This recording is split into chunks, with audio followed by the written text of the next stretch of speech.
10 राज्यों से साधारण लोग आए जो कि एसआईआर की प्रक्रिया के शिकार हुए। उन्होंने हकीकत बताई कि एसआईआर में हो क्या रहा है। दसियों लाखों लोगों को रातों रात माइग्रेंट घोषित कर दिया जाता है, कोई प्रक्रिया नहीं, कोई कुछ नहीं। तमिलनाडु में कल 1 करोड़ के करीब लोग काट दिए, गुजरात में 74 लाख नाम काट दिए। जो घुमक्कड़ समुदाय है, जो आदिवासी लोग हैं, जो मजदूर हैं, जो महिला हैं, इन सब लोगों पे कैंची चलाई जा रही है। माइनॉरिटीज़ पे तो बहुत ही ज़्यादा चलाई जा रही है कि जो जितने कुकर्म है उनमें से ये तो छोटा कुकर्म है, बहुत कुकर्म है जो चल रहे हैं। किसी दिन इन सब का भंडाफोड़ होगा, किसी दिन इस देश की जनता एक एक हिसाब में। क्या यही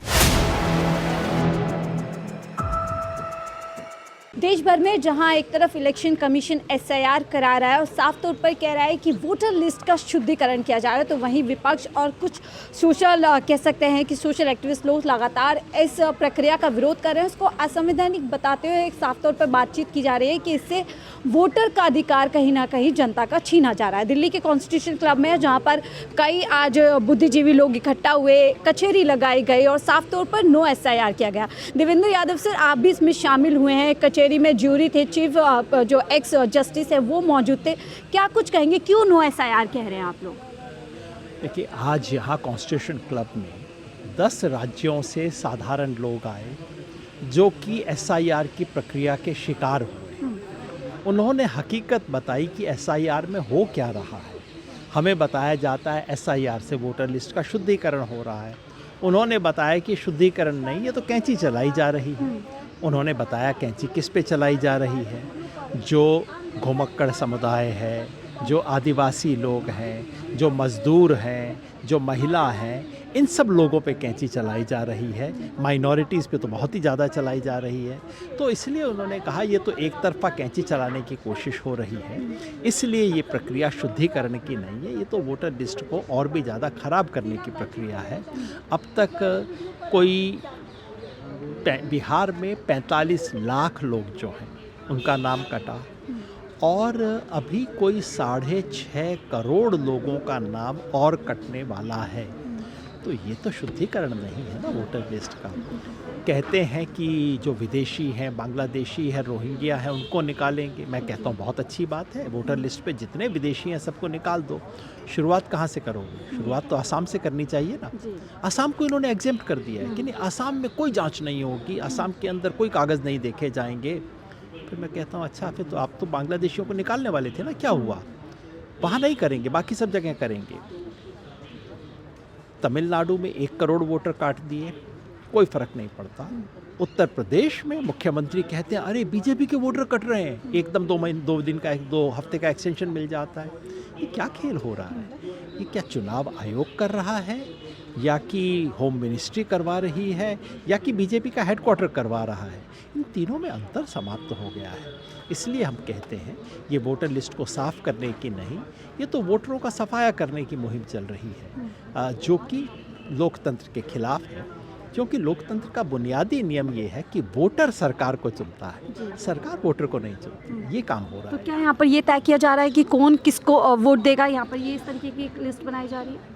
खेल यही है कि बहुत बड़े पैमाने पर वोटर लिस्ट पे कैंची चलाई जाए। 100 में से 10-15 हो सकता है बीजेपी का वोटर भी कट जाएगा, लेकिन 50-60 ऑपोजिशन का कटेगा।